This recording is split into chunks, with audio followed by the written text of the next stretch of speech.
good, guys? We're back at it again in another video. As you see by the title, we're talking about embracing your role on your team today. Now, I wanted to do a breakdown video, but the first player I looked for, I couldn't find any film on him. Full game film. Remember, we don't do highlights because people might not look how they look on highlights as they do in a real game. Second player I looked for, I found one game, but in that one game, like I just said, he wasn't looking the best, and he had a pretty high ranking. So, and it was pretty recent. So I'm not the type of person like some of the YouTube channels on here will go on here and purposely try and trash a player. If it's one game, if I can only find one game of you and you didn't play that well, we just not going to do a breakdown on that game, because I understand people have bad games, and I'm not about to just come on here and act like I'm the best player ever and I can just say, oh yeah, you trash when you just had one bad game. Maybe your shot wasn't falling. So we just moved on from that. But then I remember I got a comment yesterday I've been waiting on. I've been waiting on. And bro said, I looked up your stats. It says you average 3 points per game over your college career. So obviously he ain't watched the rest of my videos, because I say 1,000 times I'm not a scorer. Now, don't get that confused when I say that, because how I play in fives and how I play in ones, 3 dribbles, it's 2 different things. I got dudes across conferences that can vouch. Like, it's real different. Like, at both schools I was at, D1, I beat most of the guards we've had. I don't care what they're going to tell you. They might try and lie. They might say whatever. I beat most of our guards at both schools I was at in 3 dribble ones, right? And then they're going to say, all of them say the same thing. Bro, I wasn't even guarding you, bro. Like, you just got hot. If I get hot 2-3 games in a row, what you call that? What you call that? Like, I'm not the best shooter, but when I get hot, like, I'm streaky, and I knock down like 6 or 7 in a row. And especially if I'm a big and they already don't want to guard me, you know, at first they gonna back up till I hit 3 in a row. Then they wanna step up, and then when I hit them with a head fake and go by them, same leg lay, then all of a sudden they looking around confused. We're not talking about me. We talking about embracing your role. So when people look at my stats and things like that, what they don't realize is I've started on every team I've ever played on over my career, except for the thumbnail that you see today, which is my freshman year of college. We had Brandon Goodwin on the Hawks, and we had multiple pros on that team, not NBA pros, but overseas pros. Not to mention, a lot of them were high major transfers, and I'm the young kid just coming in, still a little undersized, still skinny. So that is the only time in my entire career I have not been a starter.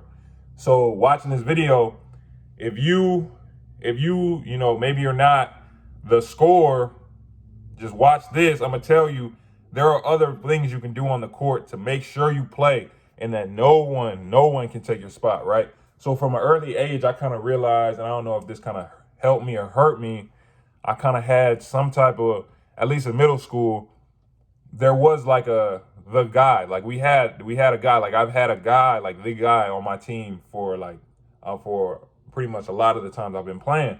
So in middle school, we had this kid, Kendrick Summerhour. At the time in middle school, you got to be an OG to remember this. Future 150, the website, he was ranked top, you know what I'm saying, top 150 in the country in middle school. Because I remember specifically, I think in computer class in middle school, going in there, and I looked at it and I'm like, dang, like he really that high in the country, right? Not to mention, I'm already kind of like the outsider, pretty much just a tall kid who just started playing because I'm taller than everybody else, and the coach just see me walking in the hallway, hey, yeah, come to, you know what I'm saying, type stuff.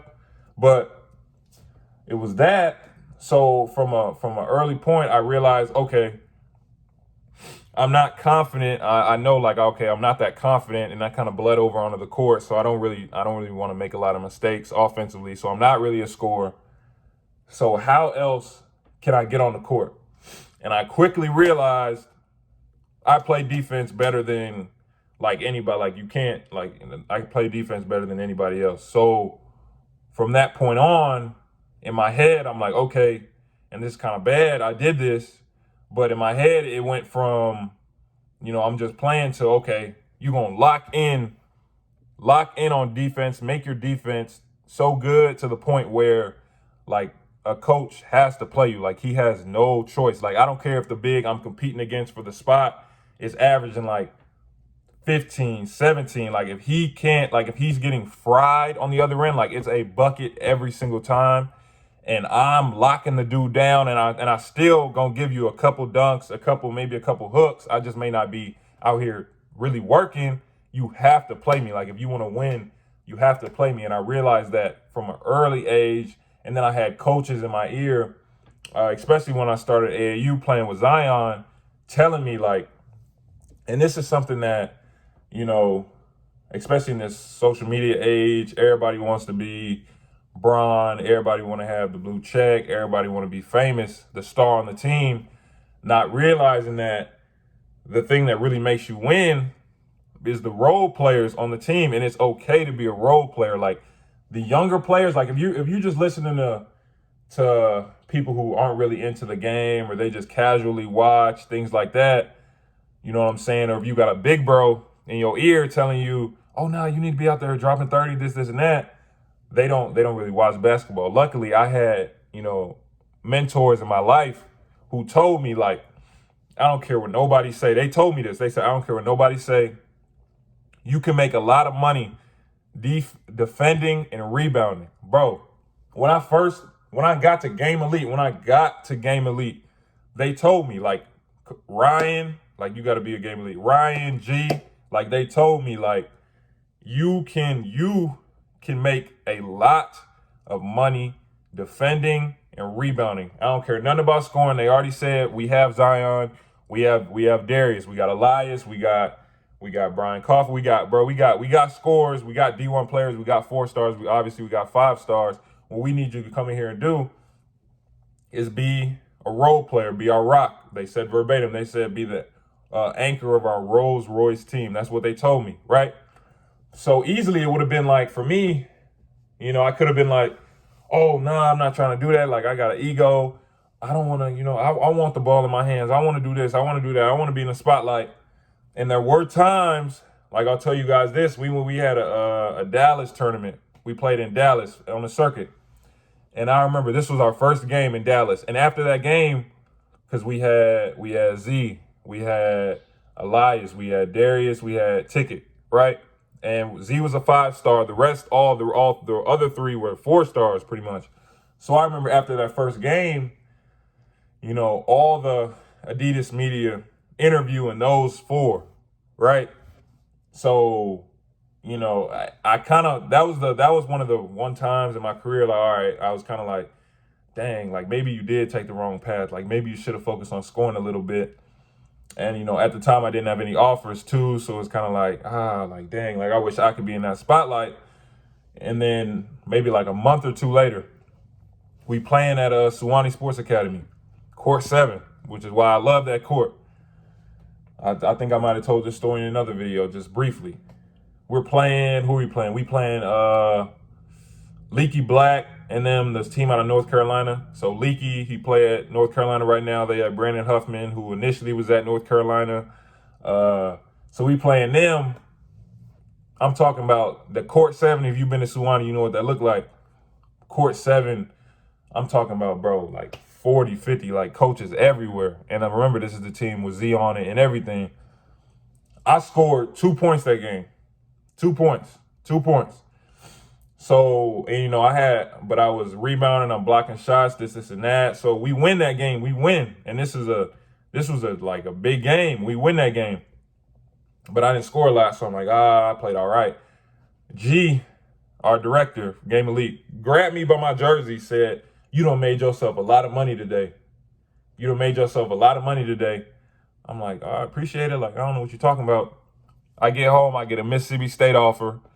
And then I got like 4 or 5 more just off the strength of that game, bro. I had 2 points. Like I did say this in another video. One of the coaches said, we came to see Zion, but we left one of your son.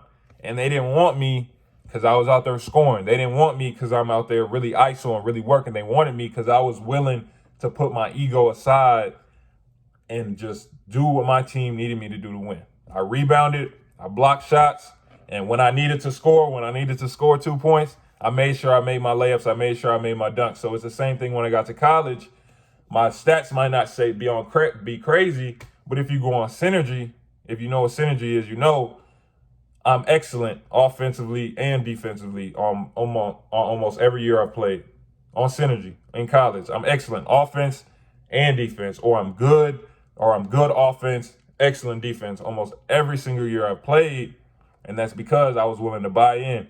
And if you don't believe me, if you don't believe what I'm telling you right now, that if you're willing to play a role, you can go far. Look at the league, bro. You got dudes, bro. You got dudes that literally will just rebound, or Jared Allen, bro. All he do, rebound, block shots, 100 mil. You got dudes, PJ Tucker, all he does, defend, stand in the corner, knock down threes. How many M's? How many M's? They giving out, bro. You see the Trae Young, you see the Steph getting 200, You want that, but you don't see the role player. You don't even know his name getting 50 to rebound. You know what I'm saying? So if you're willing to put that ego aside and be a role player, you can get where I'm at, or shoot, you can get way farther than me if you're just willing to do that. And the truth is, nowadays there aren't a lot of players who are willing to. So if you are, coaches see that right away. Trust me, I know more than anybody. They can tell if you're willing to buy in, if you're a type of player who's willing to put his ego aside, buy into the team, and really help the team win. Like, share, subscribe, turn on post notifications. Like I said, we 7 days this week, so we're going to be back at it tomorrow with another video.